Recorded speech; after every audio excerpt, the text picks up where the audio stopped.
Hey, and welcome back to the Playground Talks podcast. I'm Tammy Afriat, your host, and a mother of 3 kiddos ages 4, 9, and 12, and a parent coach. And I'm here to help you own your parenting style. And if you wonder what does it even mean, go ahead and check episode number 33, where we dive into what are the parenting style available out there. It's always easier to become something when you have a vision of what do you actually want to be. So I recommend go and check that out. And so for today, we talk about how do you actually set boundaries for kids, because this is a very important aspect of their development that helps them and teach them how to appropriate behave, respect each other, and to develop some healthy routine. So here are some tips in regard to setting boundaries effectively. The first thing is to check up with yourself. What are the boundaries that are important to you and why? For example, you would want to recognize the boundaries and to set age appropriate expectation to your child. For example, with toddler, let's take time boundary.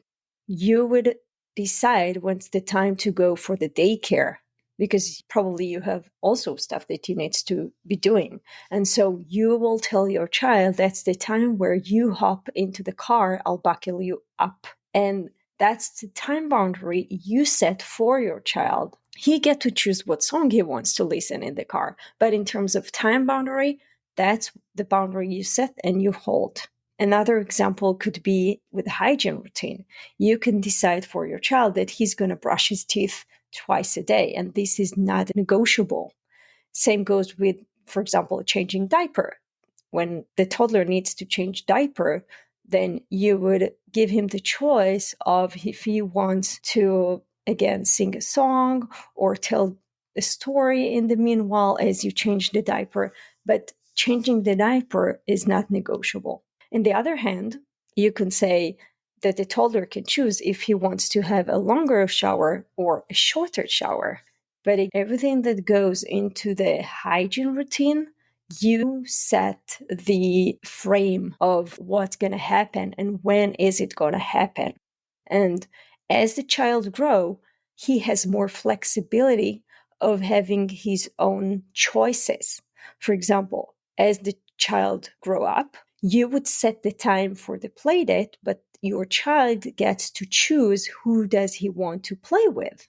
Another example could be around food. So you set the boundary around how many snacks or sweet stuff your child get to eat, but he can chooses if he wants to eat the cookie or the cupcake. Same goes with material boundary. You buy the clothes for your child, but as the child grows up, he gets to choose whether he wants to wear a skirt or just the pants, So those are just examples for you to decide, first of all, for yourself, where do you want to set the boundary and why do you do it? And so the next step after you came with your own plan in terms of setting boundaries is to say the reason why you set the boundary and set the expectation. And you would want to do it, of course, not in the middle of tantrum or meltdown. This would be in the middle of playtime or mealtime or just, as you driving the car, you would say, oh, you know what? In our house, it's really important to have healthy eating habits. That's why when we come back home, you get to choose which dessert you want to have. And you can either have 1 cupcake or 2 cookies. So you made it really clear what's the expectation in terms of eating sweets in your house. You gave the reason, and you also gave your child the opportunity to choose and to have this sense of autonomy. With reasoning, I do want to say that with toddlers, of course, you're going to repeat those things and make sure to keep it short and simple. It is not a 20 minutes presentation of deep dive into why they need to shower. It's just a simple sentence as you've got to shower so you'll feel comfortable with yourself not being stinky. But then when they get older or when you feel that they got it already, I typically ask the child, oh, now you tell me, why do we go to shower? Why do you need to brush your teeth? Oh, why do you need to clean up your room?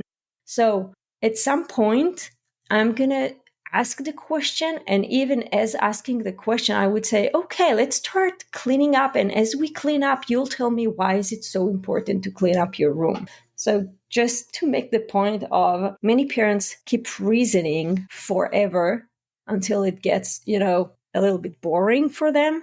And that's a little tip of how to turn things around and make your child come up with the reasons. Okay, so other than set the expectation for yourself and then set the expectation for your child, there are some other things you might want to keep in mind. First is consistency.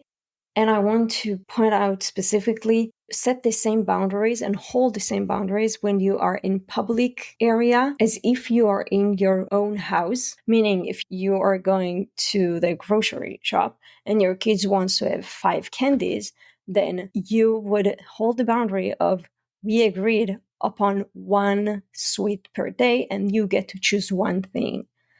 And so everything that goes into consequence and what happens if the kid is pushing your boundary, that's something we'll dive into in the next episode. So stay tuned. In 2 weeks, you'll have that as well. But just for now, I want to say that in the short term, it might feel inconvenient to have this conflict in public. But in the long term, your child will know that you set the boundary and you hold the boundary whatsoever, and they cannot manipulate you when you are in public just because you are embarrassed by them, I don't know, screaming, kicking, yelling. And also, the sooner the better, which means the sooner you set a firm boundaries and your child knows that you're not going to back up, the better it will be. It will reinforce the kid complying with those boundaries, not from a sense of I'm afraid of my parent, but from a very respectful and understanding why do you set those boundaries. Another key component is lead by example, model to your child whatever you want to see. If you set boundaries around food, don't eat the whole gallon of ice cream in front of them when you set the boundaries for them. If you set hygiene boundaries, they would even see you or listen to you saying, hey, now I'm going to get myself ready for today and I'm going to do my hygiene routine, brushing my teeth. It can be also if you limit screen time. You would also say that's the time when mommy gets to have fun with her screen time. But before that, mommy used her phone or her laptop to do some work. So basically, children learn by observing their parents and caregivers. And that's why the best you could do, even more than mentoring, guiding, teaching, preaching to your child, is to show them how to respect others' boundaries and demonstrate self-disciplines. And last thing is be open to adjustment. As your kid grows up, you might change the boundaries. You make the boundaries a little bit more flexible. You'll give your child more opportunity to make their own boundary. For example, let's say it's shower time and cleanup time, and the kids gets to choose what does he do first. If he wants to first clean up or get to shower, or if he needs to do homework, then is he going to first do homework and then have screen time, or the other way around? So in order to raise independent kids and kids that take responsibility and accountability, I encourage you to leave those spaces where the kids chooses for themselves. And again, if they don't do something, that's something we'll dive into in the next episode. But one more thing about that is I tend to have a faith in my children. Once I'm setting a boundary, I'm not saying what's the consequence if the boundary is not going to be met. I'm leaving the time and I'm giving them the options to follow the guidelines without consequence. And then if they don't, then I'm introducing the consequence, either logic consequence, natural consequence, and we'll talk about it in the next episode.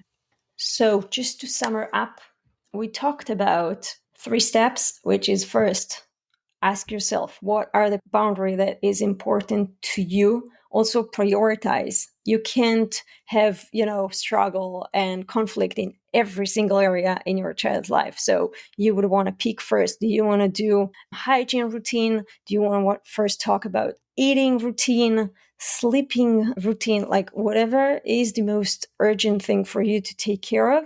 Start with this and define specifically what's the boundary and what's your expectation in regard to this boundary.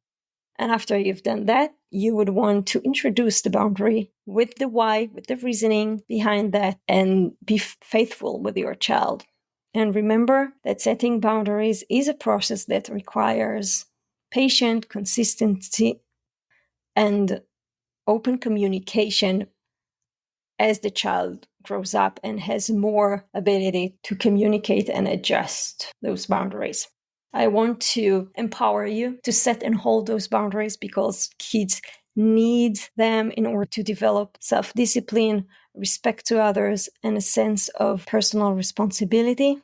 If that was helpful, please share and rate this podcast. It will be helpful to spread this to other parents. Also, if you need a one-on-one coaching session with me, I would love to meet you. So book your 30 minutes free call with me and we can dive into and understand what is it that you are being challenged with. And lastly, I started a new newsletter which will include episode summary, book summary, free download that you can have handy on your iPhone with some practical tools.